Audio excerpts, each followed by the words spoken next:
وَلَقَدْ يَسَّرْنَا الْقُرْآنَ لِلذِّكْرِ فَهَلْ مِن مُّدَّكِرٍ۔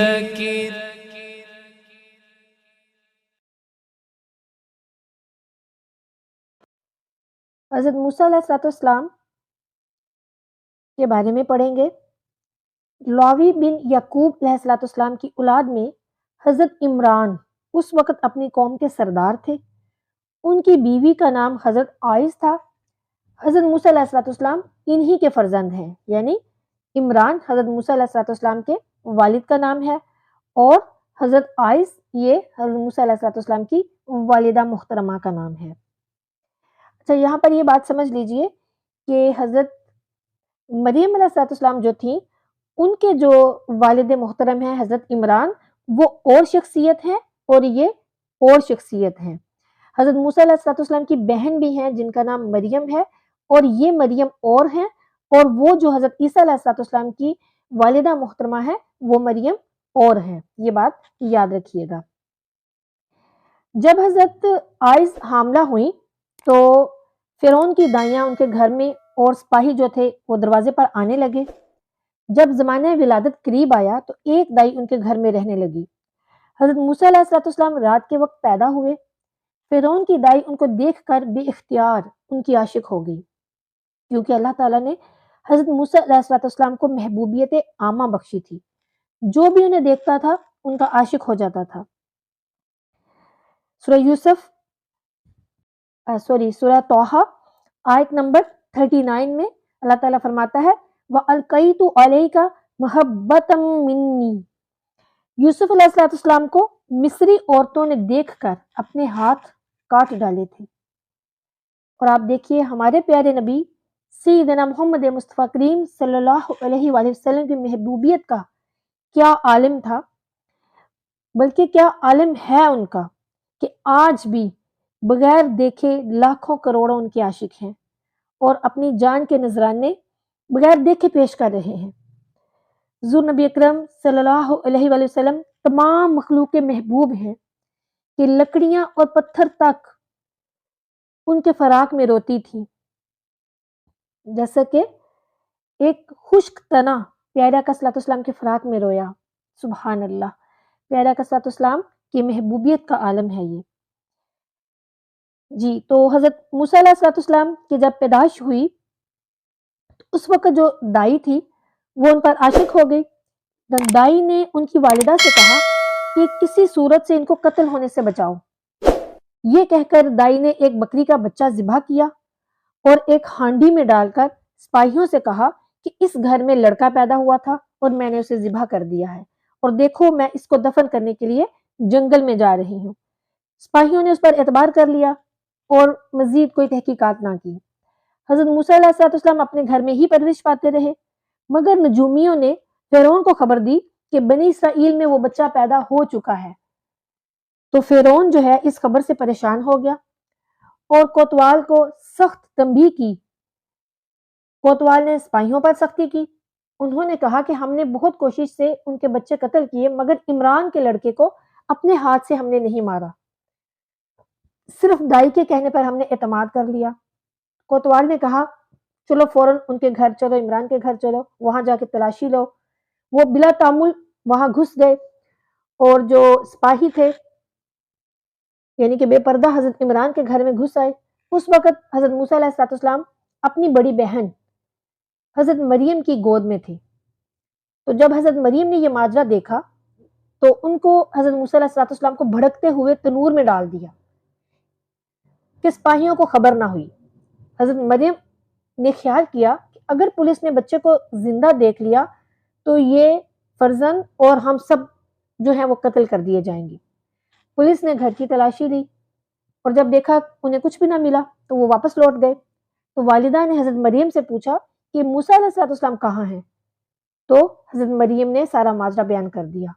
تو جو حضرت موسیٰ علیہ السلام کی والدہ محترمہ تھی وہ غم سے تڑپ گئیں اور جا کر تنور پر دیکھا کہ آگ کے شعلے نکل رہے ہیں، مگر سیدنا موسیٰ علیہ السلام بدستور امن و امان سے ہیں۔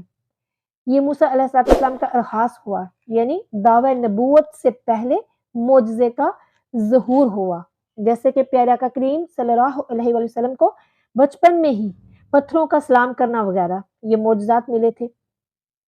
پھر حضرت عیسیٰ علیہ السلام نے پیدا ہوتے ہی کلام فرمایا، ان کو یہ معجزہ ملا۔ پھر حضرت سیدنا مریم علیہ السلام، حضرت عیسیٰ علیہ السلام کی جو والدہ محترمہ ہیں، انہوں نے بچپن میں ہی جنتی غیبی پھل کھائے تھے۔ یہ قرآن پاک نے ثابت کیا ہے کہ آج ان کی عمر 40 دن کی تھی۔ اب یعنی حضرت موسیٰ علیہ السلام کی والدہ کے دل میں خیال آیا کہ اس فرزند کی زندگی مشکل ہے، اس کو کشتی میں رکھ کر دریائے نیل میں بہا دینا بہتر ہے، شاید کوئی ایسا شخص اس کو اٹھا کے لے جائے اور وہاں اس کی پرورش کرے کہ میرا بیٹا جو ہے وہ بچ جائے۔ پھر یہ ہوا کہ گھر کے سب لوگوں نے مشورہ کر کے محلے کے ایک بڑھئی جس کا نام سانوم تھا، ایک صندوقچہ لکڑی کا بنوایا، اس سے عہد لیا کہ وہ اس کا ذکر کسی سے نہیں کرے گا۔ سانوم نے صندوقچہ بنایا۔ ادھر فرعون کی طرف سے اعلان ہوا کہ جو شخص ہمیں اس لڑکے کا پتہ دے گا جو بنی اسرائیل میں پیدا ہوا ہے اس کو بہت زیادہ انعام دیا جائے گا۔ سانوم جو تھا اس کو لالچ ہوئی، طمع ہوا اور وہ خبر دینے کے لیے فرعون کے پاس چل پڑا۔ راستے میں یہ کیا ہوا کہ زمین میں وہ ٹخنوں تک دھنس گیا اور غیبی آواز آئی کہ اگر تم نے یہ راز ظاہر کیا تو تجھے زمین میں دھنسا دیا جائے گا۔ سانوم گھبرا گیا اور جو صندوقچہ تھا وہ عمران کے مکان پر پہنچا دیا گیا اور عرض کیا کہ مجھے اس پاکیزہ فرزند کی صورت دکھا دو۔ والدہ محترمہ نے اس کو حضرت موسیٰ علیہ السلام کی زیارت کرائی۔ سانوم نے ان کے قدم مبارک پر اپنی آنکھیں ملی اور ان پر ایمان لے آیا۔ چنانچہ سب سے پہلا جو مومن ہے وہ یہی ہے، یعنی سانوم۔ اور اس صندوقچے کی جو اجرت تھی وہ بھی نہیں لی۔ تو حضرت موسیٰ علیہ السلام کی والدہ محترمہ نے سیدنا موسیٰ علیہ السلام کو غسل دیا، عمدہ کپڑے پہنائے، خوشبو لگائی اور صندوقچے میں رکھ کر دریائے نیل پر روتی ہوئی لے گئیں اور اللہ کے حوالے کر کے دریا میں بہا دیا۔ دل بہت بے چین ہوا مگر قدرتی طور پر تسکین ہوئی کہ یہ بچہ پھر مجھے ملے گا۔ دریا سے ایک نہر نکال کر فرعون کے باغ میں پہنچائی گئی تھی جس کا نام عین الشمس تھا۔ یہ صندوقچہ جو تھا یہ اس نہر میں داخل ہو کر فرعون کے باغ میں پہنچ گیا۔ اس وقت فرعون جو تھا وہ باغ کی سیر کر رہا تھا اور اس کی بیوی سیدنا آسیہ رضی اللہ عنہا اور دیگر خاص لوگ جو تھے وہ ساتھ تھے۔ یہ لوگ اس صندوقچے کو اٹھا کر فرعون کے پاس لے آئے۔ فرعون نے جو اس کو کھولا تو اس میں ایک حسین و جمیل لڑکا پایا۔ بولا کہ یہ وہی لڑکا ہے جس کی نجومیوں نے خبر دی تھی۔ یہ میرا کمال ہے کہ وہ خود بخود میرے پاس آ گیا ہے، اس کو بھی فوراً قتل کر دیا جائے۔ تو حضرت سیدنا آسیہ رضی اللہ عنہا فرعون کی جو بیوی تھی وہ حضرت سیدنا موسیٰ علیہ السلام کا حسن و جمال دے کر آپ پر عاشق ہو گئی اور فرعون سے بولی کہ تو نے محض گمان سے ہزارہا بچے قتل کرا دیے، اس کو قتل نہ کراؤ، یہ بچہ شاید کسی اور جگہ سے آ رہا ہے، یہ بنی اسرائیل کا بچہ نہیں ہے اور میرا کوئی بیٹا نہیں ہے، میں اسے اپنا بیٹا بناؤں گی۔ تو اللہ تعالیٰ نے میری گود بھر دی۔ فرعون نے یہ بات مان لی اور ایسا ہی کیا۔ ادھر حضرت موسیٰ علیہ السلام کی جو بہن تھی حضرت مریم، انہوں نے اپنی ماں کو خبر دی کہ بھائی تو فرعون کے پاس پہنچ گیا ہے۔ والدہ محترمہ بے قرار ہو گئی مگر اللہ کی طرف سے القاء ہوا کہ گھبراؤ نہیں، تمہارا بچہ تمہیں ہی ملے گا۔ اب حضرت آسیہ رضی اللہ عنہا جو ہیں انہوں نے شہر کی دائیاں دودھ پلانے والیاں بلوائیں جو کہ ان کو دودھ پلائے۔ تو حضرت موسیٰ علیہ السلام نے کسی کا بھی دودھ نہ پیا۔ جو ان کی بہن تھی حضرت مریم وہ بھی وہاں موجود تھی، کہنے لگی کہ ایک بہت قابل دائی ہے جس کا دودھ بہت اچھا ہے، اس شہر میں رہتی ہے، آپ کہیں تو میں اس کو بلاؤں؟ فرعون بولا فوراً لاؤ۔ وہ اپنی والدہ کو لے گئی۔ حضرت موسیٰ علیہ السلام نے دودھ پیا اور ان کی گود میں سو گئی۔ فرعون نے ان کو ایک اشرفی روزانہ اجرت دینا مقرر کر دی اور کہا تم اس بچے کی پرورش کرو۔ قدرت کے قربان جائیے کہ فرعون نے جس کے ڈر سے 12,000 بچے ذبح کرائے اس کو خود پرورش کر رہا ہے۔ حضرت آسیہ نے موسیٰ علیہ السلام کے لیے سونے کا گہوارہ تیار فرمایا اور بہت ناز و نعمت کے ساتھ حضرت موسیٰ علیہ السلام کی پرورش کی گئی۔ 2 برس تک حضرت موسیٰ علیہ السلام کی والدہ نے ان کو دودھ پلایا یعنی ان کی پرورش کی۔ اس مدت کے گزرنے پر ایک خچر بھرا ہوا سونا اور کئی اونٹ لدے ہوئے دیگر نفیس تحفے دے کر حضرت موسیٰ علیہ السلام کی والدہ کو فرعون نے رخصت کیا۔ اچھا، یہاں پر ایک مسئلہ یاد رکھیے کہ جو ماں ہے وہ اپنے بچے کی پرورش پر اجرت نہیں لے سکتی، کیونکہ وہ اس پر واجب ہے کہ اپنے بچے کی پرورش کرے، اور واجب کی اجرت لینا مگر ہے، منع ہے۔ اب یہاں پر جو انہوں نے اجرت لی وہ اس لیے جائز ہوئی، اس لیے کہ اگر وہ کہتی کہ میں ان کی ماں ہوں تو پھر وہ قتل کر دی جاتی،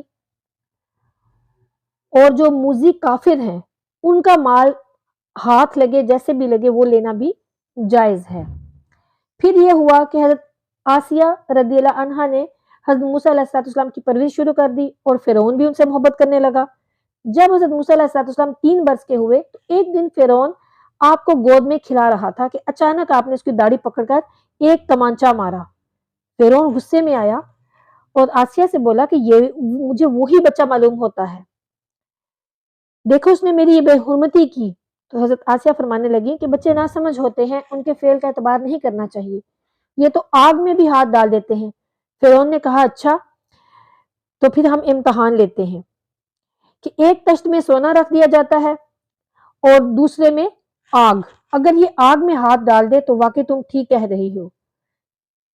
تو پھر ایسا ہی کیا گیا، ایک تشت میں سونا رکھا گیا اور ایک میں آگ، اور حضرت موسیٰ علیہ السلام کو چھوڑ دیا گیا۔ قریب تھا کہ حضرت موسیٰ علیہ السلام سونے کی طرف دوڑتے، مگر سیدنا جبریل علیہ السلام نے آپ کا رخ آگ کی طرف موڑ دیا، اور حضرت موسیٰ علیہ السلام نے آگ میں ہاتھ ڈال کر ایک بڑا سا انگارہ منہ میں رکھ لیا، جس سے کہ آپ کی زبان مبارک جل گئی اور آپ کو لکنت ہو گئی۔ تب فرعون کو آسیہ کی بات پر پورا یقین ہوا۔ پھر آپ کے زمانہ پرورش میں فرعون نے آپ کے بہت سے معجزات دیکھے۔ ایک بار آپ نے مرغ سے تسبیح پڑھوائی، ایک مرتبہ پکے ہوئے مرغ کو زندہ فرمایا، جس سے کہ فرعون کے دل میں آپ کا جو رعب ہے وہ بیٹھ گیا، مگر غلبہ محبت اور اپنی بیوی کی وجہ سے قتل نہ کرا سکا۔ جب حضرت موسیٰ علیہ السلام تقریباً نوجوان ہو گئے تب آپ کا میلان قلبی بنی اسرائیل کی طرف ہوا، آپ انہی سے میل جول زیادہ رکھتے تھے۔ فرعونیوں کو یہ بات جو اچھی نہیں لگتی تھی، ناگوار گزرتا تھا، مگر وہ کچھ کر نہیں سکتے تھے۔ پھر جب حضرت موسیٰ علیہ السلام 22 سال کے ہوئے تب ایک دن سرداران نے بنی اسرائیل کو علیحدہ کر کے ان سے پوچھا کہ تم فرعون کی مصیبت میں کب سے مبتلا ہو؟ انہوں نے جواب دیا کہ بہت عرصے سے۔ آپ نے فرمایا کہ یہ تمہارے گناہوں کی شامت ہے، تم نظر مانو کہ جب اللہ تعالیٰ تم کو اس سے نجات دے تو وہ تم پوری کرو گے۔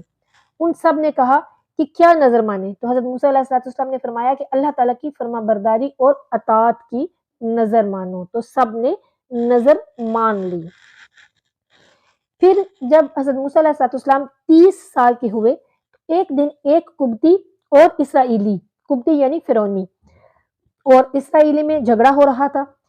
قبطی اسرائیلی کو لکڑیوں کا بوجھ اٹھانے پر مجبور کر رہا تھا اور وہ انکار کر رہا تھا۔ اسرائیلی نے آپ کو پکارا کہ اے موسیٰ مجھے اس ظالم سے نجات دلواؤ۔ تو حضرت موسیٰ علیہ السلام نے قبطی کو ظلم سے منع کیا، وہ باز نہ آیا، تو حضرت موسیٰ علیہ السلام نے اس کو مکہ مارا، جس سے قبطی مر گیا اور اسرائیلی اپنے گھر چلا گیا۔ اب یہاں پر یہ بات یاد رکھیے کہ حضرت موسیٰ علیہ السلام نے قبطی کو ہلاک کرنے کے ارادے سے مکہ نہیں مارا تھا، صرف چھڑانے کے لیے مکہ مارا اور وہ اتفاقیہ مر گیا۔ اتفاقیہ پر یہ قصاص نہیں ہوتا، نیز وہ کافر جو تھا وہ حربی تھا، جس کا جو قتل تھا وہ گناہ بھی نہیں تھا۔ کچھ روز بعد تو سارے ہی قبطی ہلاک کیے گئے۔ الغرض فرعون کو خبر پہنچی، اس نے کہا کہ موسیٰ علیہ السلام ایسا نہیں کر سکتے۔ دوسرے دن وہ بنی اسرائیل دوسرے قبطی سے الجھا ہوا تھا، آپ کو دیکھ کر آپ سے فریاد کی کہ اے موسیٰ علیہ السلام میری مدد کیجیے۔ تو حضرت موسیٰ علیہ السلام نے اسرائیلی کو جھڑکا اور چاہا کہ اس قبطی سے چھڑوا دیں۔ اسرائیلی سمجھا کہ آج مجھے مار رہے ہیں، وہ چیخا کہ اے موسیٰ کل تو نے قبطی کو مارا تھا، کیا آج مجھے مارو گے؟ یہ بات لوگوں نے سنی اور فرعون کے پاس گئے اور گواہی دی۔ قبطی سرداروں نے فرعون سے مطالبہ کیا کہ ہمارے حوالے کرو، یعنی حضرت موسیٰ علیہ السلام کو ہمارے حوالے کرو تاکہ ہم قبطی کا ان سے قصاص لیں۔ تو فرعون نے ایسا کرنے میں تعامل کیا، اور اس مجلس میں ایک شخص موجود تھا جس کا نام حزقیل تھا، اور وہ در پردہ ایمان لا چکا تھا۔ اس نے حضرت موسیٰ علیہ السلام کو خبر دی کہ آپ کے قتل کا مشورہ کیا جا رہا ہے، بہتر ہے کہ آپ کسی ایسی جگہ پر چلے جائیں تو جہاں پہ آپ محفوظ ہوں۔ تو حضرت موسیٰ علیہ السلام بے سر و سامان مدین کی طرف روانہ ہو گئے اور وہاں حضرت شعیب علیہ السلام کے گھر ٹھہر گئے اور ان کی لڑکی جن کا نام صفورہ تھا ان سے نکاح کیا۔ 10 سال وہاں رہے، پھر مصر کی طرف تشریف لائے۔ راستے میں حضرت موسیٰ علیہ السلام کو نبوت عطا کی گئی اور پھر 40 سال تک مصر میں فرعون کے مقابلے میں مشغول رہے اور تبلیغ احکام فرماتے رہے۔ یہ سب بتانے کا جو مقصد ہے وہ یہ ہے کہ ہم آگے جتنے بھی واقعات پڑھیں گے آپ کو سب کی ڈیٹیل آرام سے سمجھ آ جائے گی۔ تو بس آپ نے یہ خیال رکھنا ہے کہ میں نے جو ڈیٹیل آپ کو بتائی آپ نے اس کو یاد رکھنا ہے۔